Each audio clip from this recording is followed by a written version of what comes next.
Hello, it's Monday, the 17th of August. This is the homework that this is an example of the homework. To find the homework, you go to Student View, look for 17 August homework, or go to Teams and look for the assignment 17 August homework. And this is what you're going to be doing on that assignment. You're going to be given an equation like this. X minus 9 squared plus 2.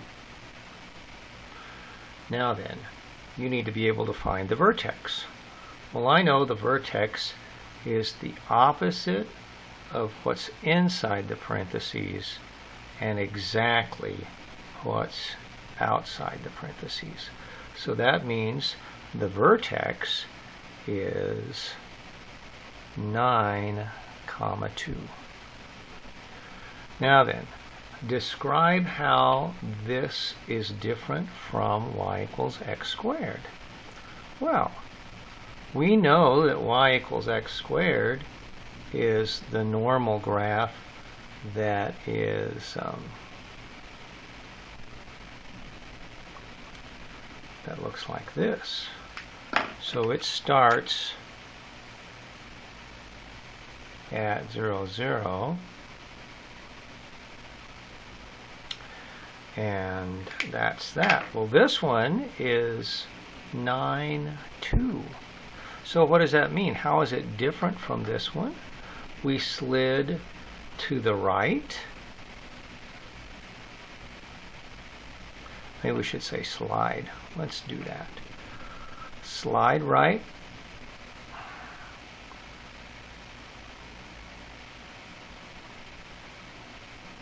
Nine and down 2. That's how it's different. Okay? Now then, the next question, part C, says put into standard form. I have to do FOIL. Remember FOIL? I have x minus 9 squared. What does that mean? Well, it says plus 2. What does that mean? What does this little square mean right here? Well, that means you have to write it twice. So you're going to write x minus 9 times x minus 9. Now, if you remember your Algebra 1, you have to do the first, outside, inside, last. Remember, this is what we would call FOIL. First, outside, inside, last. That's what we would do. So let's go over here.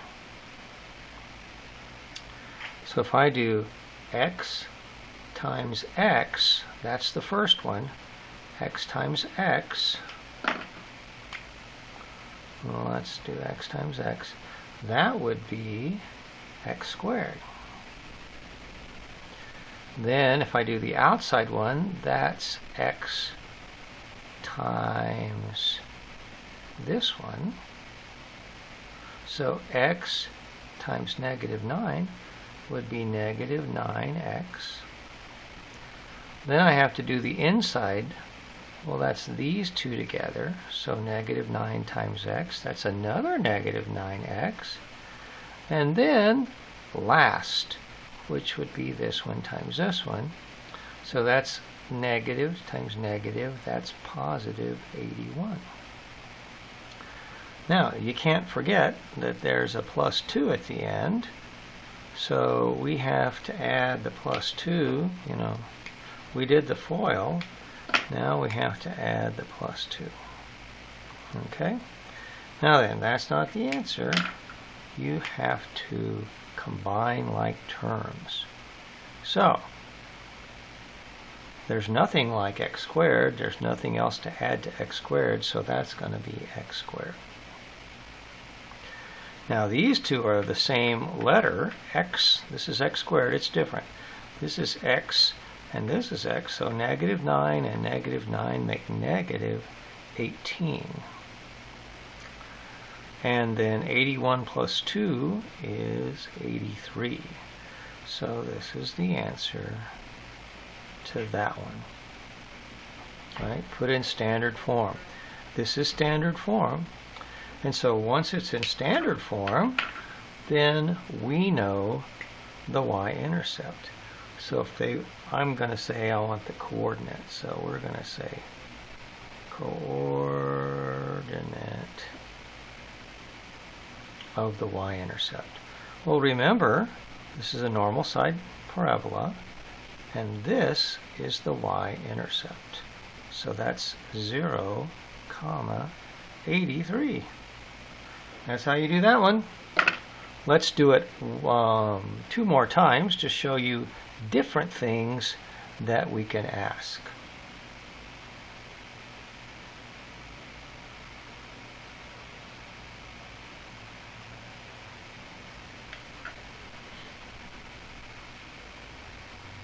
Oops, I didn't want to erase that one.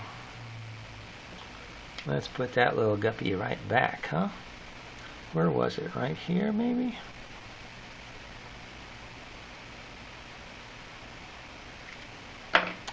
Because we always compare to this one. There we go. All right. Now then, the next one. The next one we're doing is, let's try one with negatives. So we're going to have -3 times x plus 4 whole squared plus 7. All right. Now then, find the vertex. Remember, that's easy.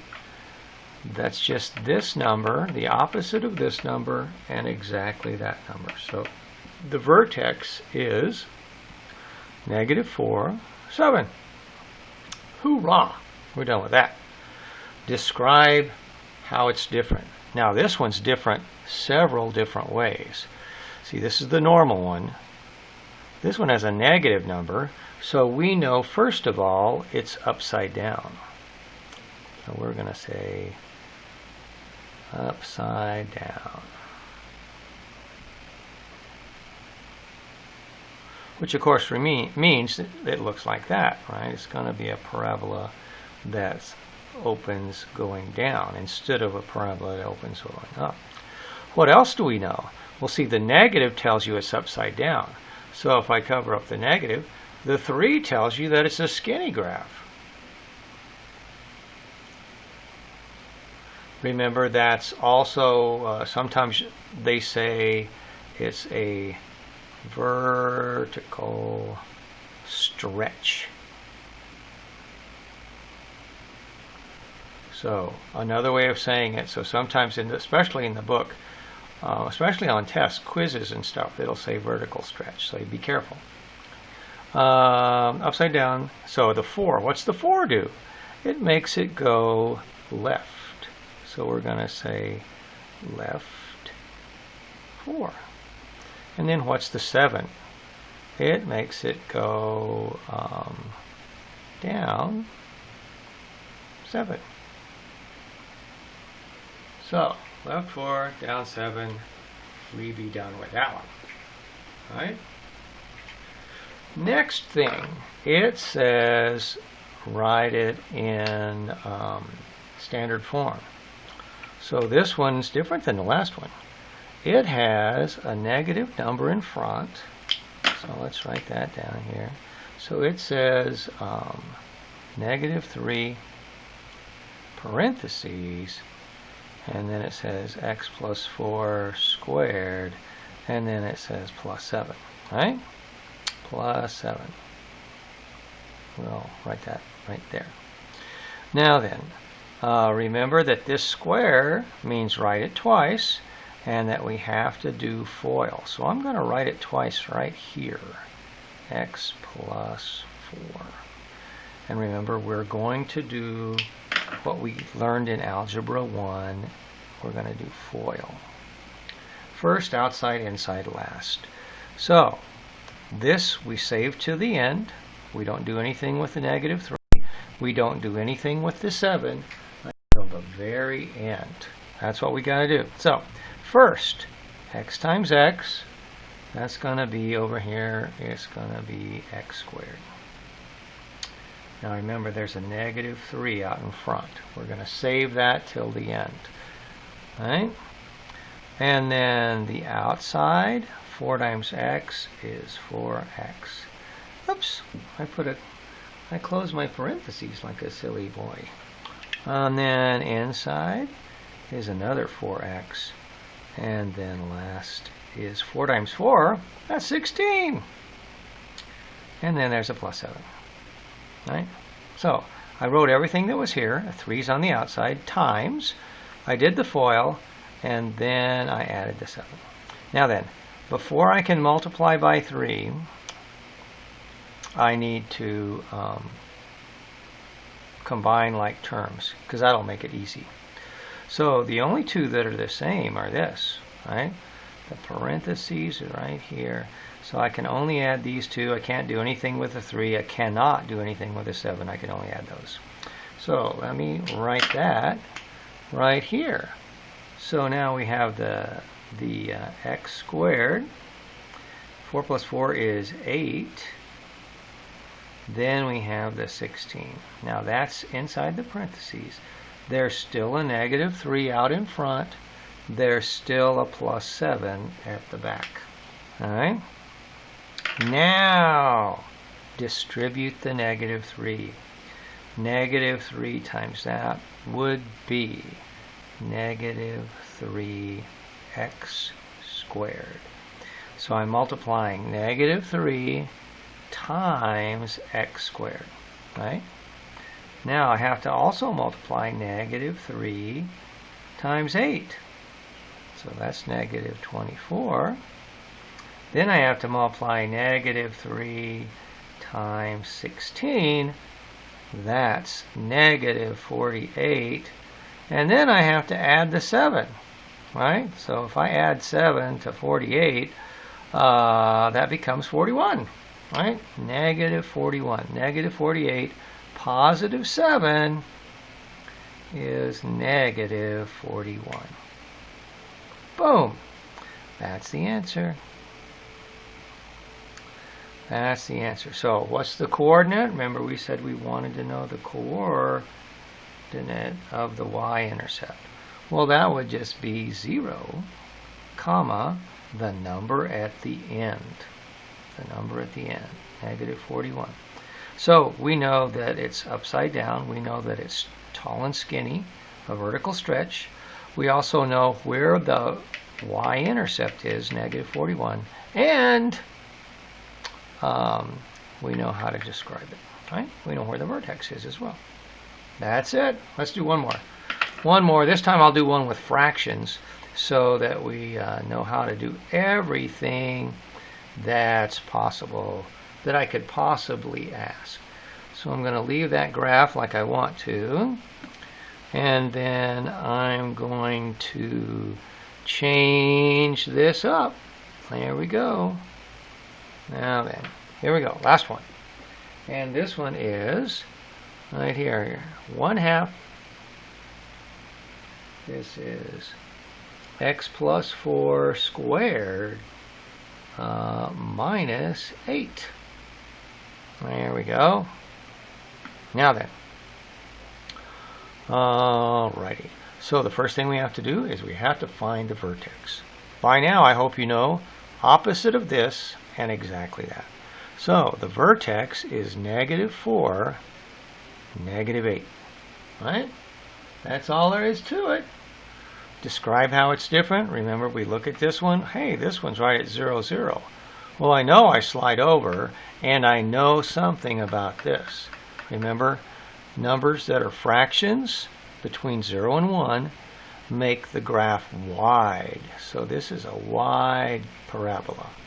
Not a normal sized parabola, not a skinny parabola. It's a wide parabola. So we're going to say that this is a wide parabola. Now then, the other way to talk about it, on the test, what they'll say is it'll say vertical compression. Compression. So that means you squish it. It was big and wide, you squish it. Right? That's what we're doing. We're squishing it, it was normal size, and we squished it down to be equal wide. And then remember, this moves it left 4, and this moves it down 8. There you go. Now then, I have to put it into standard form. So just like the other one, that 1/2 is out in front. That 1/2 is out in front, but we don't do anything with it until after we do FOIL. So I have x plus 4 squared. Remember, this little guy just means write it twice. So we're going to say x plus 4 again, minus 8. Minus 8. Now we save the 1/2 and the 8 till we're totally done with the foiling, right? So we have to, we're doing FOIL, remember, first, outside, inside, last. So the 1/2 is still out in front, so I'm going to write the 1/2 right here, and we're going to save it, right? So 1/2, then I have x times x, that's x squared. I have x times 4, that's 4x. Another 4x. Another, and then a 16. There we go. And then the minus 8. Now remember, you can't do anything with the 8 or anything with the 1/2 until you combine this. You have to first you have to combine, then you multiply. The very last thing you do is subtract 8. Don't do it too soon. Okay? So if I combine this, if I combine these two things, let's write them right here because these are the two that are the same, then I would have x squared, and I would have 8x, and I would have 16. Okay? Now then, I have to take the 1/2 times all three of these things. Okay? Here we go. 1/2 times x. Well, that's easy. That is 1/2 x squared. Nothing to it. 1/2 times 8. Well, that's easy. Half of 8 is 4x. And then 1/2 times 16 would be 8. Right? And then, whoops, I forgot to write this. See, that's minus 8. So first you have to multiply, and the very last thing I'm going to do is I'm going to subtract the 8. Right? Well, goodness, look at that. That makes this cancel out. Right? It's not there anymore. Positive 8 and minus 8. So there's nothing there. Absolutely nothing. Now, you can write it like this because this will help you remember. What's the coordinate of the y-intercept? Well, look, the y-intercept is always the number at the end in standard form. We know this tells you it's a fat one, a wide one, right? We also know where the vertex is, and now we know the coordinate of the y-intercept. So this is going to cross the y-intercept at 0, 0. You know, it's going to be a pretty special little graph. So here's my pretty special little graph. I could sketch it for you just so we know. 0, 0 is right there, so we're going to put a big dot right there. And we know where the vertex is. It's at -4, -8. Alright? -4, -8. Now then, if this is 4 over, then this one has to be 4 over. There has to be another dot right there. So see, my parabola looks like this. Wee-hee. That's my parabola. And that's all we need to do. Alright? Now you can go find the homework. It's in Student View under Homework. It's also in Teams under the assignment for the 17th of August, right here. The 17th of August. All right, that's where the homework is. All right, bye.